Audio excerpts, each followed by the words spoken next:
Olá, pessoal! Nessa aula, nós vamos falar sobre um tema que eu considero de extrema importância que você esteja preparado para fazer, caso caia no Enem, que é a questão da educação no contexto da pandemia do coronavírus.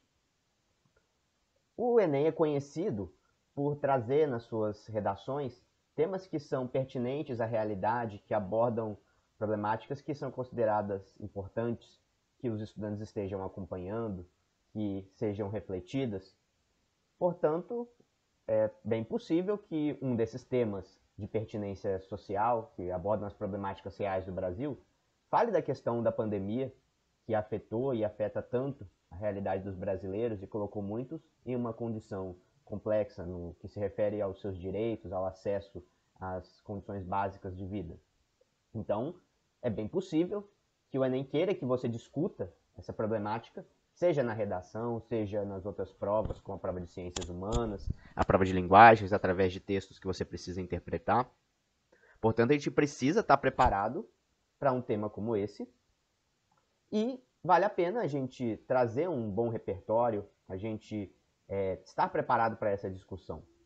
E nós vamos fazer isso hoje falando especificamente do acesso à educação, que se tornou um problema muito sensível da pandemia, um dos principais, além dos problemas de saúde coletiva e os problemas da economia do Brasil, como o desemprego.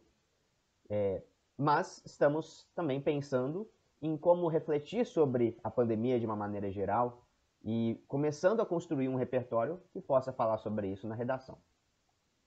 Muito bem. Para nós fazermos essa discussão, nós vamos utilizar um modelo de redação. Eu vou sugerir um recurso argumentativo que eu acho que é muito útil, muito pertinente, que é o raciocínio dialético na redação. Nós vamos tomar emprestado essa concepção filosófica da filosofia grega, que remete à filosofia de Sócrates, porém de uma maneira simplificada, esquematizada, para que seja possível você usar um modelo de texto, um esquema de argumentação que facilite o seu trabalho. Não temos o objetivo aqui de filosofar sobre a dialética, um assunto complexo, mas sim o de otimizar o nosso trabalho na redação. Porém, vale uma rápida digressão histórica, filosófica para o começo da história da dialética, como repertório sociocultural para você. A dialética surgiu com a filosofia de Sócrates, um dos pais da filosofia em Atenas, e consistia em um método inovador para reflexão e para desenvolver uma opinião crítica, que consistia, de certa forma, na arte do diálogo, da conversa. Mas não qualquer diálogo, não qualquer conversa com um interlocutor, mas sim uma conversa que procurava trazer a dúvida, portanto, a reflexão e a problematização dos conceitos e da verdade na mente do seu receptor, do seu interlocutor. Então, o Sócrates, ele, através de diálogos com pessoas comuns, na ágora ateniense ou na academia, na sua própria escola, discutia com professores, políticos, militares, jovens, estudantes, até mesmo escravos, sobre as suas concepções da verdade e procurava, muitas vezes, incitar a dúvida e o questionamento através de contraposições de ideias, ou seja, através de um raciocínio de tese e antítese, de ideias iniciais que muitas vezes eram aceitas, apresentadas como se fossem verdadeiras, mas que depois Sócrates mostrava que eram mais problemáticas do que aquilo que aparecia inicialmente, através de sucessivas contraposições e negações do que vinha sendo afirmado. E assim, buscava-se chegar a uma síntese, a uma conclusão que trazia o melhor possível daquelas ideias que foram refletidas. Na filosofia, a dialética foi progredindo, esteve presente também em muitos outros pensadores, como por exemplo Hegel e Marx, já na era contemporânea. Mas hoje em dia, nós vamos tomar emprestado esse modelo de raciocínio para fazer a nossa argumentação. Então, sempre que você tiver em dúvida sobre como organizar a sua argumentação, como escrever a sua redação, pense se não se aplica um modelo dialético, ou seja, uma argumentação baseada em oposição de ideias. Um parágrafo falando de aspectos positivos, para em seguida falar dos aspectos negativos que se contrapõem, ou, por exemplo, um parágrafo de argumentação que aponta os avanços que foram obtidos naquela área, como os direitos humanos que foram conquistados, enquanto que o outro parágrafo fala do que ainda não foi conquistado, dos desafios que existem por conquistar, ou ainda um parágrafo que fala sobre as possibilidades, sobre o potencial positivo, para em seguida um parágrafo que aponta os obstáculos, ou ainda um parágrafo que fala sobre as possibilidades, o potencial de benefícios que existe naquele tema, para então um parágrafo que fala sobre os obstáculos, os problemas que serão enfrentados. Enfim, esse é um modelo de raciocínio bastante coerente. E com isso, você pode estruturar e organizar melhor o seu texto a partir de uma premissa lógica. Isso é extremamente valorizado no Enem. No critério de correção 3, critério de argumentação, são considerados elementos como esse, a construção da sua argumentação. Se você procurou planejar um modelo de texto, um modelo de raciocínio com os seus argumentos, ou se não, como muitos, você acabou começando a escrever e começou a colocar ideias ali, sucessivamente, enquanto elas apareciam na sua cabeça, sem uma progressão lógica, sem um raciocínio. Atenção que a falta de um modelo que consiste em escrever tudo que vem à cabeça de forma não planejada é uma estratégia pouco eficiente na redação do Enem, porque muitas vezes traz textos que podem até ter ideias pertinentes, mas que são desestruturados, que não parecem ter uma unidade de raciocínio. Uma das maneiras de evitar isso é aplicando um modelo altamente coerente, como esse que nós estamos apresentando, com o modelo de redação dialético. Então, em dúvidas, em dificuldades sobre como colocar suas ideias no papel, uma sugestão seria usar um modelo como esse. Para nós entrarmos diretamente no tema de redação, vamos falar então sobre o ensino à distância, o acesso à educação digital no contexto da pandemia do coronavírus. Uma opinião sobre a abordagem desse tema, antes de tudo, para nós começarmos, é que eu diria que eu não acredito que um tema como esse vá realmente cair na redação do Enem, pelo seguinte fato: nós estamos vivendo essa realidade da educação e seus desafios dentro de um contexto de restrições sanitárias, da quarentena do coronavírus, e esse tem sido um assunto polêmico da atualidade, principalmente porque existem opiniões divergentes, até na área científica, na área médica, sobre o retorno às aulas com segurança. Nós não vamos entrar nessas polêmicas na redação.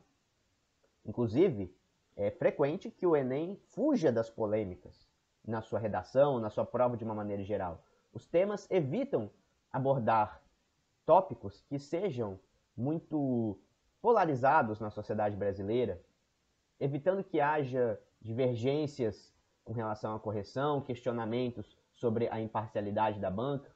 Portanto, abordagens ideológicas, propriamente políticas, são desencorajadas e normalmente não são cobradas. Não quer dizer que você não possa se posicionar politicamente na sua redação ou usar argumentos que contemplem um posicionamento ideológico, porque, afinal de contas, na redação do Enem, todos os posicionamentos, desde que coerentes com os direitos humanos, são aceitos, são válidos. O que acontece é que a gente tem o interesse de praticar um repertório que seja mais amplamente útil, mais amplamente aplicável nos mais diferentes temas, e é mais provável que esses repertórios, que esses conceitos sejam mais úteis quando eles conseguem escapar das polarizações políticas ideológicas. Então, tendo isso em vista, nós vamos pensar naquelas abordagens que permitem abordar os tópicos que são mais pertinentes, que são mais frequentes nas problemáticas sociais do Brasil. O que não quer dizer que nós podemos deixar de fazer uma importante análise sobre a questão da pandemia e o momento atual que nós vivemos.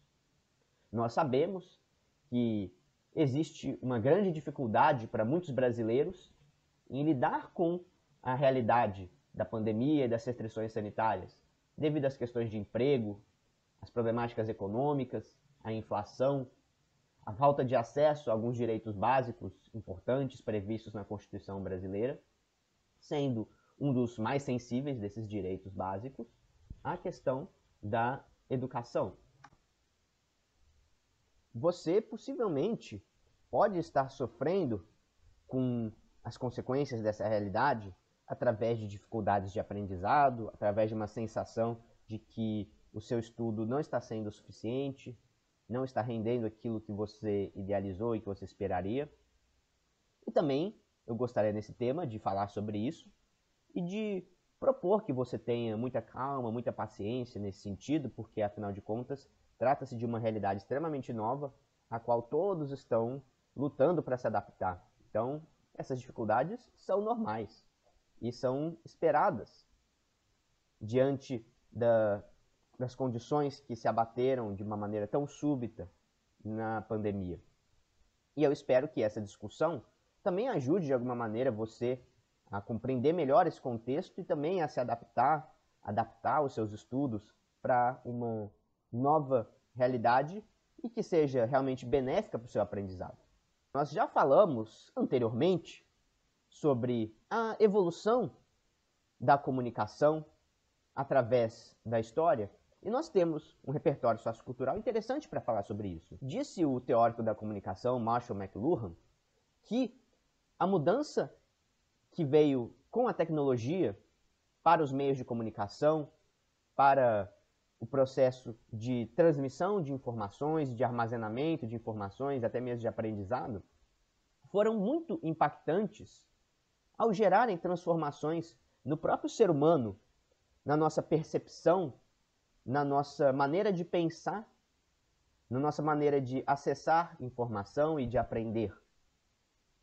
Por exemplo, com o surgimento da imprensa, criada por Gutenberg no século XV, na Alemanha, houve uma verdadeira revolução cognitiva quando as informações puderam ser armazenadas de uma forma inédita, com eficiência inédita na produção desses textos e na circulação desse texto.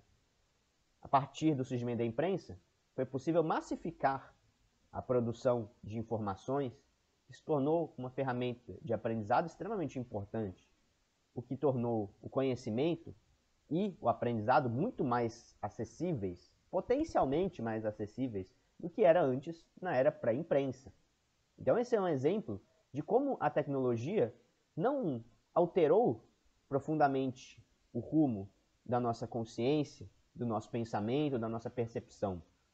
Sabemos até mesmo que o surgimento da imprensa foi decisivo para uma mudança, como por exemplo a Reforma Protestante, que esteve ligada também à possibilidade de as pessoas individualmente consultarem os textos sagrados, lerem a Bíblia na sua própria língua e tirarem suas próprias conclusões.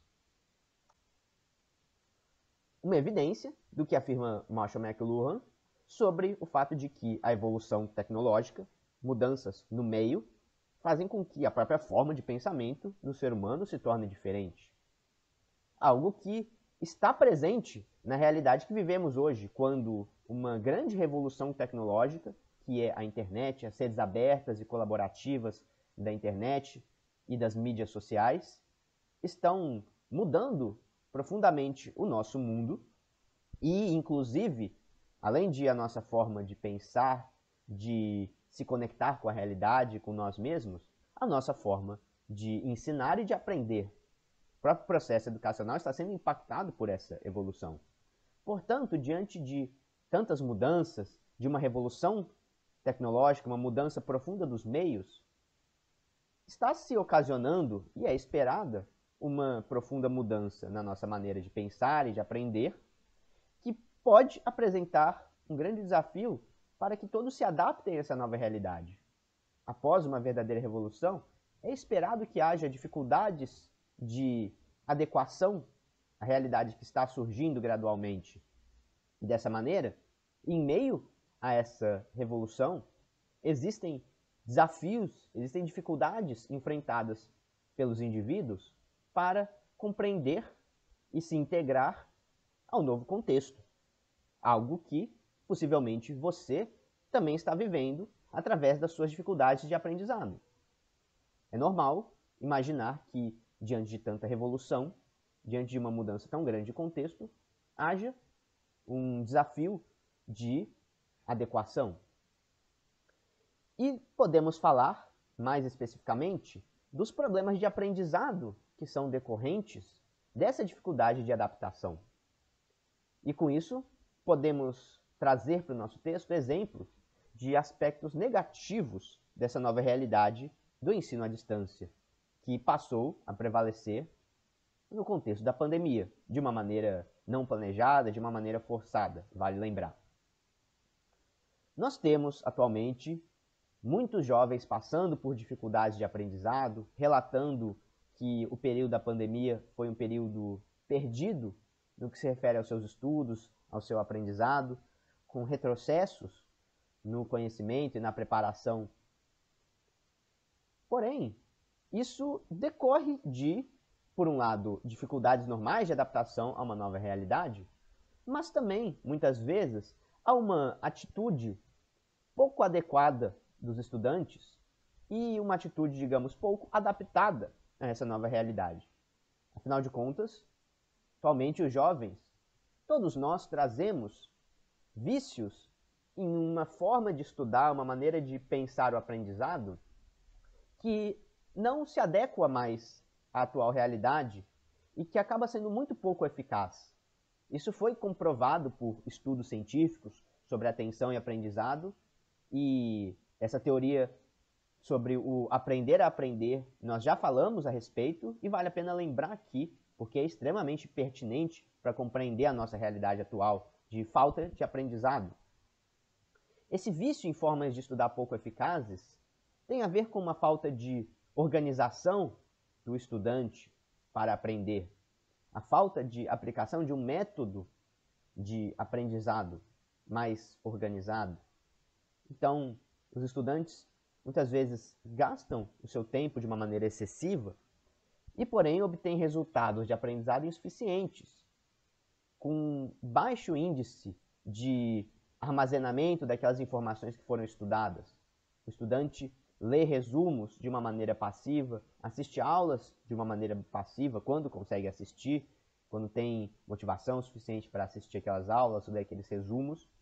Porém, devido a essa atitude passiva na leitura, no estudo, acaba não aproveitando muito as informações que estão disponíveis ali.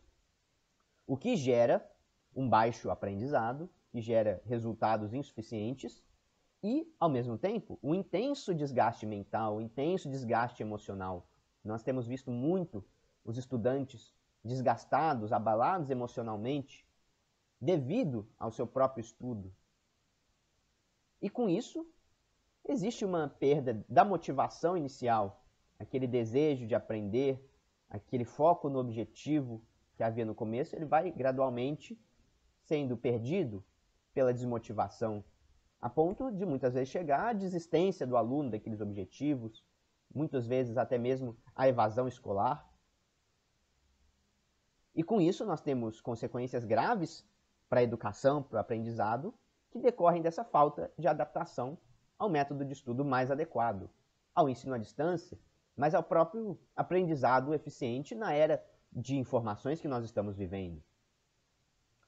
Essas questões são ligadas a uma questão individual, nesse caso, uma questão pessoal, da atitude do estudante, da adaptação do estudante para o aprendizado, e é pertinente falar sobre esse aspecto na sua redação.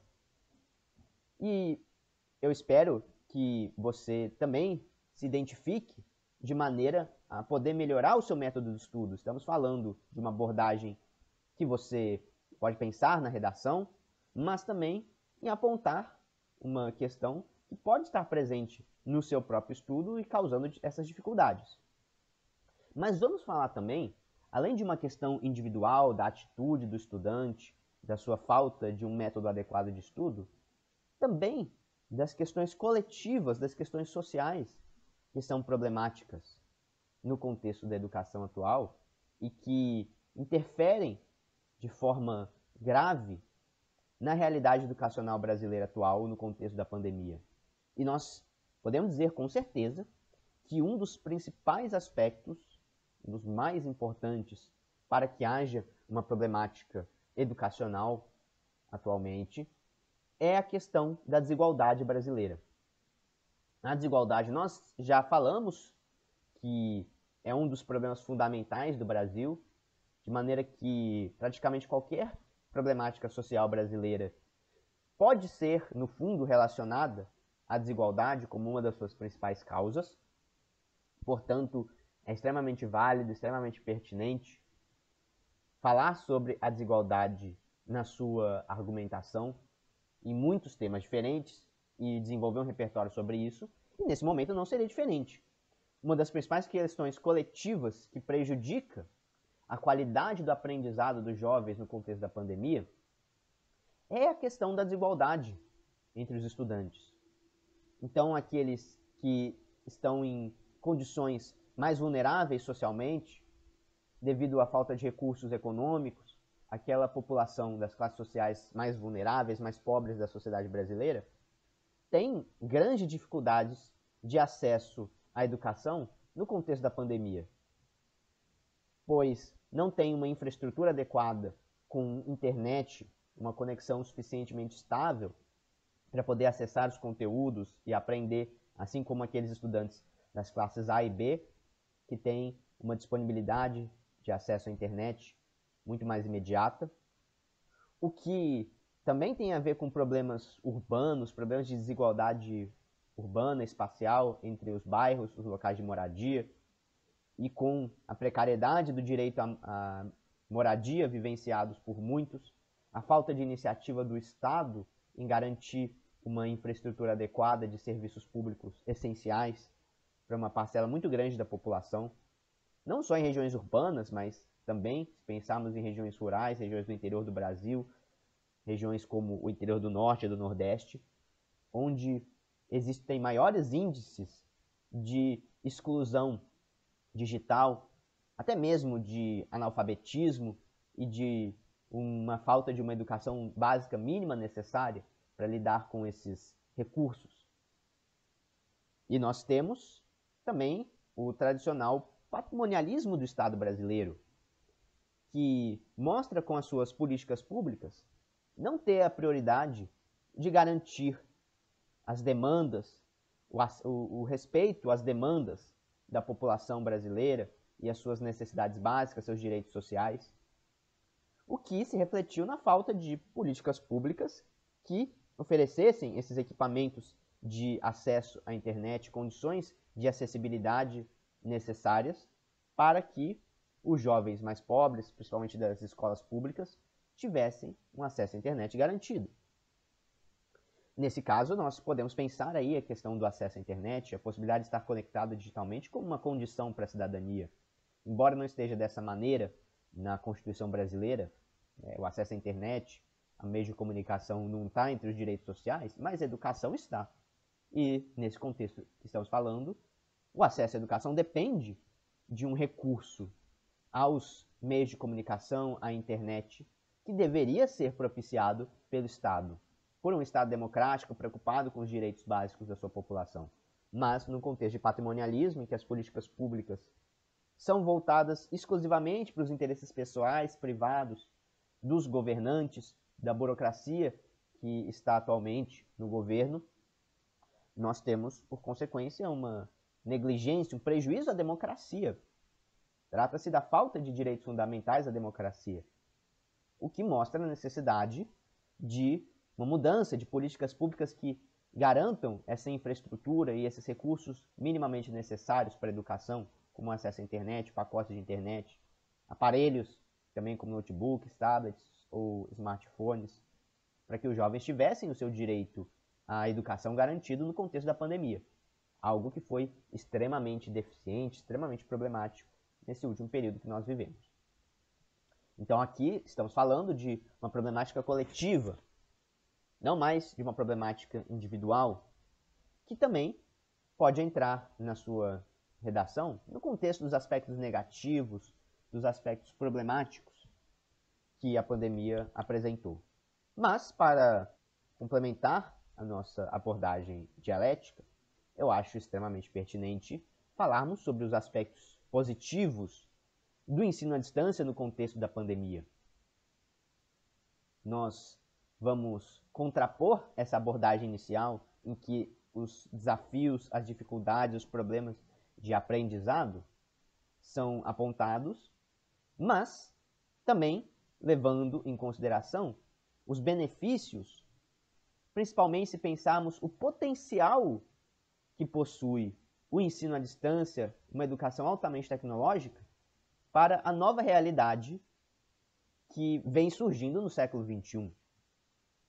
E essa abordagem ela é extremamente pertinente para a sua redação em diferentes temas em que essa realidade se apresente e você possa abordá-la na sua argumentação, mas também estamos pensando em contribuir para o seu aprendizado ao mostrar, ao refletir sobre essas questões que são tão importantes atualmente e que todos deveriam ter acesso a essa discussão e as consequências dessa concepção do ensino e do conhecimento no século XXI.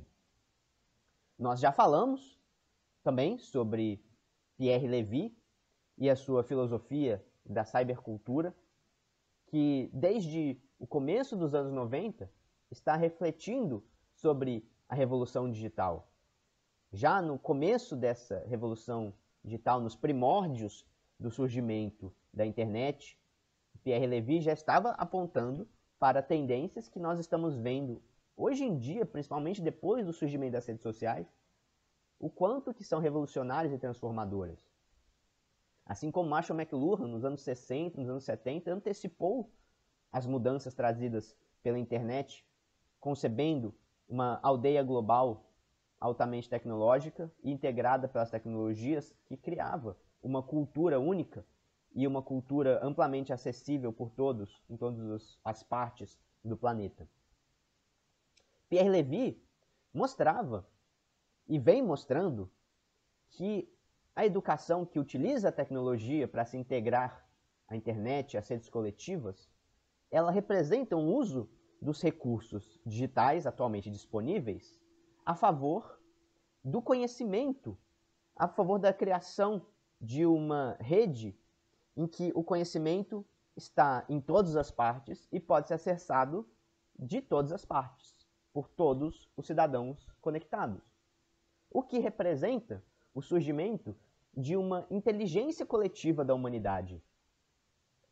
A inteligência coletiva é uma metáfora para representar a internet, na qual existe uma soma, uma integração, uma conexão entre as inteligências individuais.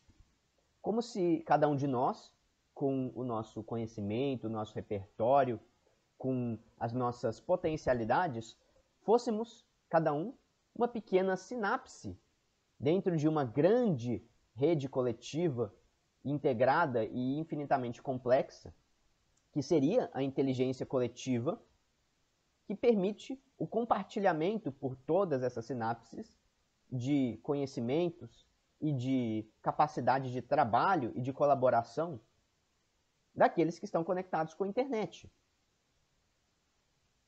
Portanto, a existência de uma inteligência coletiva amplamente acessível através da internet e amplamente conectada, ela representa uma atual etapa de uma profunda revolução que pode ser tão grande, tão significativa como aquela revolução trazida por Gutenberg com a imprensa, trazendo uma nova era a favor do aprendizado, a favor da colaboração, a favor do conhecimento, da acessibilidade e da democratização desses conhecimentos. De forma que Pierre Levy é extremamente otimista com relação ao potencial e ao benefício das redes no século XXI.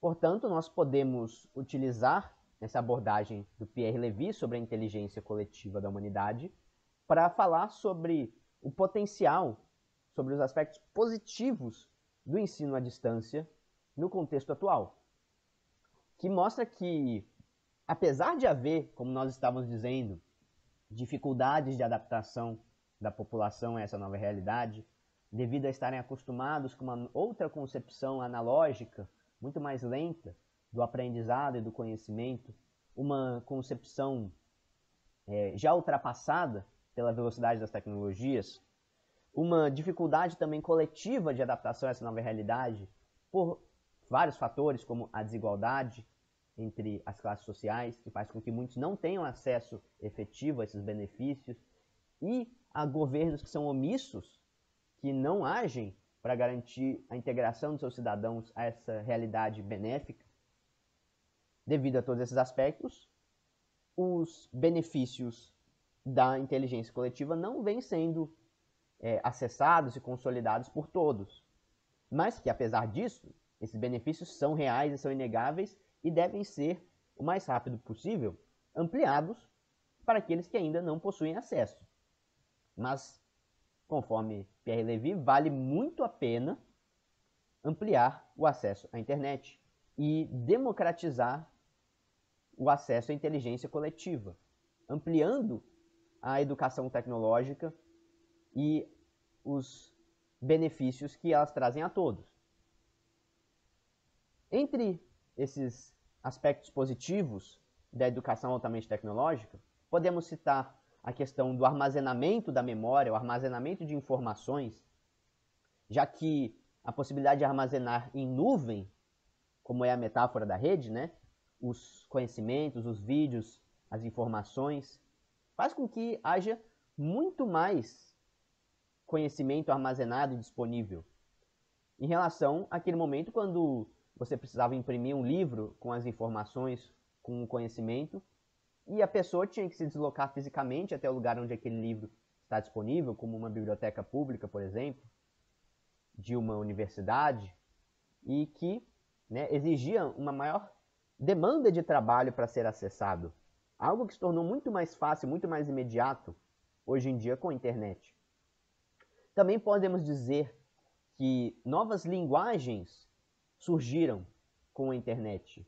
Novas tendências cognitivas, ou seja, novas maneiras de pensar, foram desenvolvidas graças à internet. Um exemplo disso é a linguagem dos memes, que surgiu com a internet.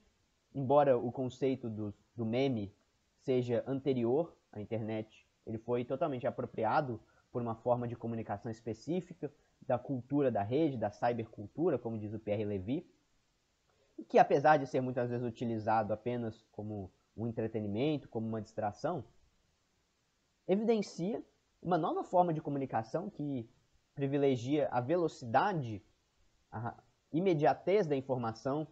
O meme ele tem tanto impacto e tanta capacidade de disseminação, de viralizar, devido ao fato de ser uma comunicação muito rápida. Ele transmite a sua mensagem, o seu recado de forma muito rápida e muito imediata. Muito mais rápido do que ler um texto ou ouvir um áudio, por exemplo, é você ver um meme, uma imagem que em segundos comunica a sua mensagem.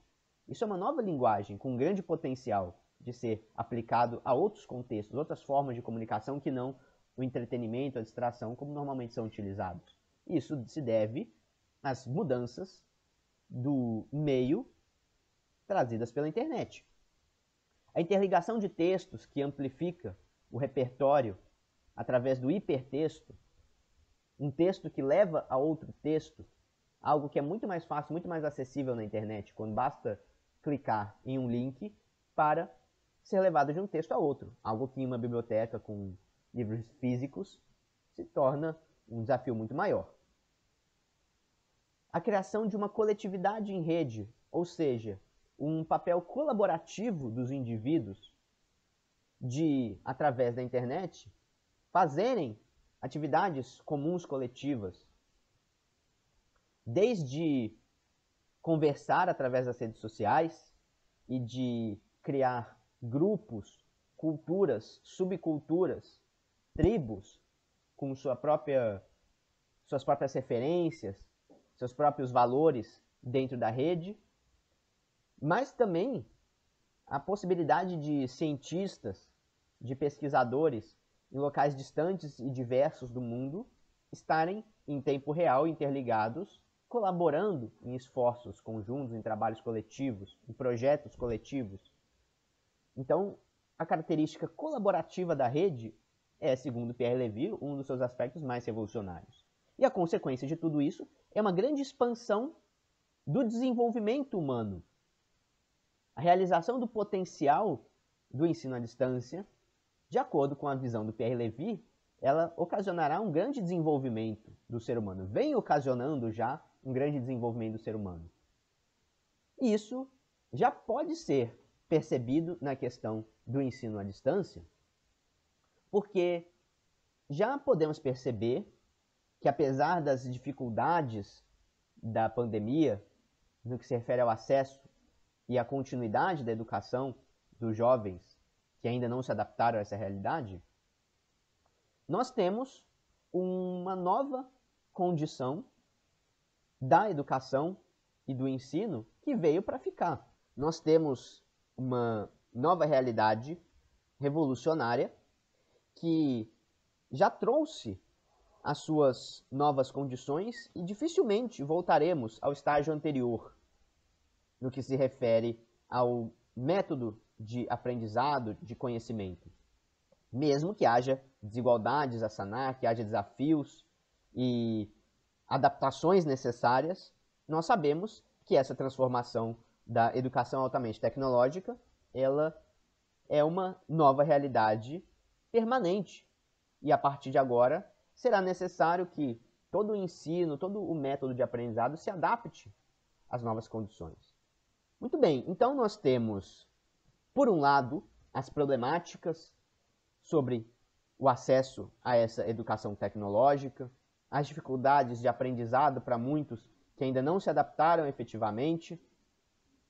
Nós também temos os problemas sociais envolvidos pela omissão, a falta de iniciativa, a negligência do Estado brasileiro em garantir o acesso de todos a esses benefícios. Nós temos, por outro lado, uma série de potenciais, como aqueles descritos por Pierre Levy, que são representados pela nova realidade educacional. E precisamos pensar, então, em uma síntese desses aspectos. Precisamos pensar que, entre esses aspectos negativos e positivos, o que deve prevalecer? Uma maneira de pensar isso seria propor uma solução para os obstáculos que permitam que a educação tecnológica promova aqueles benefícios, aquele desenvolvimento humano que nós esperamos que possa ocorrer. Uma das perspectivas para isso, uma das propostas nesse sentido, vem sendo apontada, por exemplo, na Finlândia. A Finlândia é um país que, desde muitas décadas, está no topo do índice de desenvolvimento humano, no topo dos índices educacionais, entre os países que têm o mais alto desempenho educacional dos seus estudantes.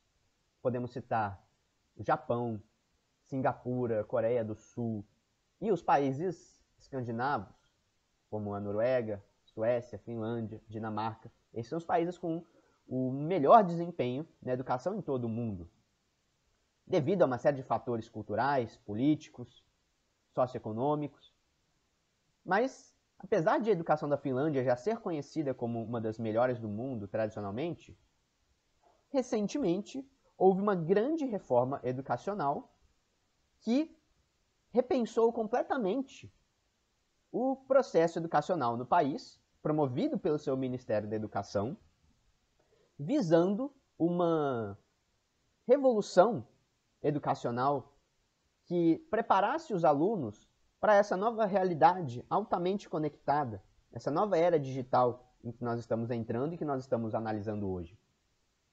Então, esse modelo finlandês consiste em uma série de adaptações do ensino, da sala de aula, em que os alunos passam a estar mais conectados à internet e não menos conectados à internet, utilizar mais os recursos digitais como smartphones, tablets, aplicativos e informações e conhecimentos disponíveis na internet, e principalmente foram treinados, vêm sendo treinados em habilidades necessárias para a era digital. Uma era muito mais integrada e muito mais colaborativa do que antes. Então, o principal aspecto trazido por essa reforma educacional é a promoção de métodos ativos de estudo.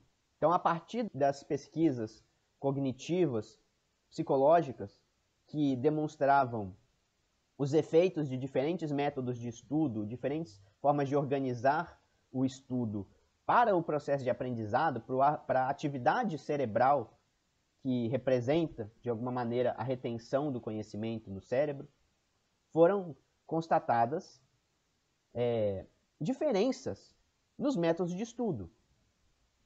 Então, nós sabemos que a maioria dos alunos se limita a métodos passivos de estudo, ou seja, apenas ler um estudo passivamente, apenas ouvir o professor falando passivamente em uma videoaula ou em público, vendo o professor resolver um exercício de forma passiva. Isso representa uma baixa quantidade de retenção do conhecimento. Isso representa, nos eletroencefalogramas, baixos índices de atividade cerebral. Então, por exemplo, ler um resumo passivamente ou assistir uma videoaula passivamente gera uma frequência cerebral baixa, assim como, por exemplo, assistir televisão. Assistir televisão é um ótimo exemplo de uma atitude que normalmente é totalmente passiva, que é conhecida pela sua completa passividade, a passividade do espectador perante as informações, perante aquelas imagens que estão sendo transmitidas. E, logicamente, pode-se pensar que esse papel passivo ele é extremamente prejudicial para o aprendizado. Enquanto que papéis mais ativos, aquele em que o estudante realmente se engaja no processo de aprendizado, tem uma ativação cerebral muito mais intensa, geram uma frequência cerebral mais intensa que está relacionada a uma maior retenção do conhecimento, a um maior percentual de aproveitamento daquelas informações e da transformação delas em memórias de longo prazo que podem ser acessadas e, portanto, evidenciam um conhecimento mais duradouro na mente daquele estudante. O que exige uma mudança de atitude do estudante perante o processo de aprendizado, perante o conhecimento. Exemplo disso é fazer uma leitura ativa de um resumo, por exemplo, grifando, anotando perguntas que resumem aquela informação. Por exemplo, pesquisando informações diante de uma necessidade de acesso a uma informação. Resolver exercícios, escrever uma redação de forma consciente, são exemplos de atitudes ativas que estão muito mais relacionadas ao aprendizado. Nós já vimos essa diferença entre o método ativo de estudo e o método passivo de estudo. O método passivo de estudo se relaciona com não se envolver, não ligar para o que você está estudando, muitas vezes porque você sente que está estudando aquilo apenas porque você está sendo obrigado. Mas será que não seria importante aquilo que você está estudando? Será que não existe ali algo que seja mais importante para você do que aquilo que estão te obrigando a fazer? E por isso, né, seria importante deixar essa atitude de ser um mero receptor de informações, receptor de depósitos de informação, como Paulo Freire criticava na educação bancária. O método passivo de estudo é um exemplo de uma educação bancária que trata o estudante de forma passiva. A consequência disso é que, eventualmente, há uma grande dificuldade de lembrar do conteúdo, mesmo depois de pouco tempo de estudo. Existe, devido a isso, né, um baixo armazenamento de conhecimento e de informação. Copiar passivamente o que o professor disse, ou na internet copiar e colar Ctrl+C, Ctrl+V de palavras de um texto, tentar decorar dados, a decoreba, são exemplos de métodos passivos de estudo que, né, levam àquela famosa frase, que muitos já disseram, de que nunca mais você vai usar aquilo na sua vida. Esse é um exemplo de uma péssima atitude para o aprendizado, que faz, na verdade, você perder o seu tempo, porque você gasta aquele tempo e se desgasta psicologicamente para não absorver, no final das contas, muita informação. A alternativa a isso, com métodos ativos de estudo, é se envolver com o que você está estudando, buscar ativamente incorporar conhecimentos ao seu repertório. Então, se você está diante de uma dúvida em um texto que você está lendo ou em uma tarefa, você pesquisar aquilo na internet e ler diferentes fontes, procurando juntar pequenas partes do conhecimento, pequenos tijolos de conhecimento que cada uma das fontes te oferece para então ver uma visão mais completa. São atitudes que fazem com que as memórias sejam consolidadas com mais eficiência no seu cérebro. Exemplos de atitudes que permitem um papel mais ativo: se perguntar qual a importância daquele conteúdo que você está lendo. Relacionar aquele conteúdo com algo que você já conhece. Explicar para você mesmo ou para alguém uma referência, uma ideia com as suas próprias palavras. Isso permite que aquele conhecimento seja efetivamente aprendido. Então, já falando sobre propostas de intervenção, no caso desse tema, nós podemos perceber que esse processo de aprendizado que valoriza uma atitude mais ativa do jovem perante o conhecimento é algo extremamente necessário, extremamente pertinente diante da nossa realidade e pode ser parte do modelo da nossa proposta de intervenção para esse tema. Vamos falar nesse tema de uma reforma do modelo educacional, uma reforma que, assim como foi feito na Finlândia, seja capaz de preparar os jovens para uma realidade altamente tecnológica e conectada digitalmente,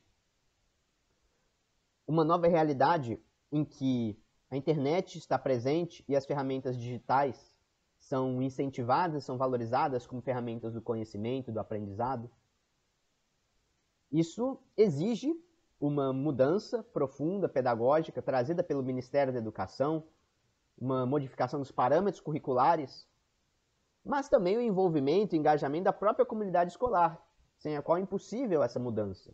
Ou seja, incluindo professores que devem participar da discussão, coordenadores pedagógicos das escolas e os próprios estudantes, com certeza, de maneira democrática, que também devem ser ouvidos e também devem participar dessas mudanças. Afinal de contas, são pessoas extremamente integradas atualmente à realidade digital, desde o seu nascimento.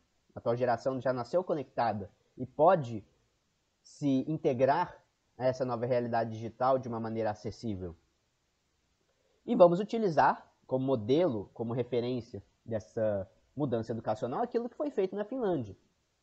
Na Finlândia, se falou muito, que isso ia acontecer, que essa integração digital ia acontecer através de metodologias como, por exemplo, o aprendizado baseado em problemas, PBL, em que situações da vida real, problemas realmente vividos pela comunidade, problemas vividos pelas pessoas no dia a dia, são o ponto de partida para uma discussão sobre conceitos, sobre aspectos que devem ser aprendidos como parte do currículo.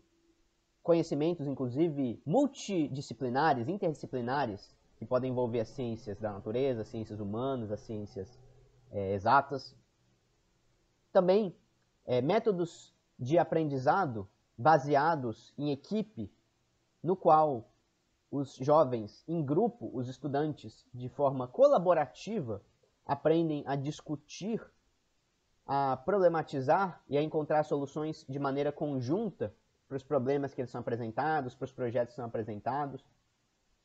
Criar também projetos colaborativos envolvendo o trabalho de todos é uma característica da realidade digital, essa condição colaborativa que foi propiciada pela internet e pelas redes sociais. E, de uma maneira geral, implementar métodos ativos de estudo em que os estudantes, resumindo, possam ter um papel mais ativo no seu processo de conhecimento e de aprendizado. Tal como foi preconizado por Paulo Freire, nós poderemos juntar essas duas referências, afirmando que é necessário um papel mais ativo do estudante no seu próprio aprendizado para que, efetivamente, ele tenha mais autonomia e possa participar da construção do conhecimento, possa participar de uma educação colaborativa e implementada coletivamente com os recursos tecnológicos, para que assim ele possa ser mais cidadão, porque ser cidadão nessa realidade altamente tecnológica e digital exige dominar certas ferramentas da internet, exige que o estudante seja capaz de assumir um papel dentro do contexto do mercado de trabalho e do conhecimento integrados à internet. Então, para ser cidadão hoje em dia, é essencial ter sido instruído, ter sido orientado, preparado para utilizar de uma maneira benéfica, de uma maneira positiva, os recursos disponíveis na tecnologia e na internet. Algo que deve vir da educação e que permitirá que esses jovens estejam mais preparados para lidar com o mercado de trabalho, lidar com a universidade, com o conhecimento. E com isso, será garantido o maior desenvolvimento humano, como previsto por Pierre Levy, graças aos recursos tecnológicos. Certo? Então, pessoal, essa discussão ela é extremamente importante para a realidade atual e ela pode estar muito presente em uma série de temas diferentes, nos quais estamos falando de conscientização da população e de mudanças estruturais. Afinal de contas, a educação pode trazer mudanças estruturais para a realidade. E seria uma maneira de apresentar um benefício, uma consequência positiva das mudanças que foram forçadas pela pandemia do coronavírus. Depois disso tudo, se surgir uma nova realidade educacional em uma relação mais positiva, mais democrática com o conhecimento, nós teremos vivenciado uma grande transformação social pós-pandemia. Então, eu espero que essa discussão ajude você a escrever bons textos com um repertório original, interessante, mas que também ajude você no seu processo de estudo, de aprendizado, para ter um melhor desempenho nos seus estudos, sofrer menos com as dificuldades de aprendizado que você pode estar experimentando, que são normais. E eu espero que, no nosso curso, nós possamos colocar em prática esse modelo de aprendizado e de uso das tecnologias a favor da educação. Certo? Então, por hoje é isso, e eu aguardo a sua redação sobre esse tema. Muito obrigado.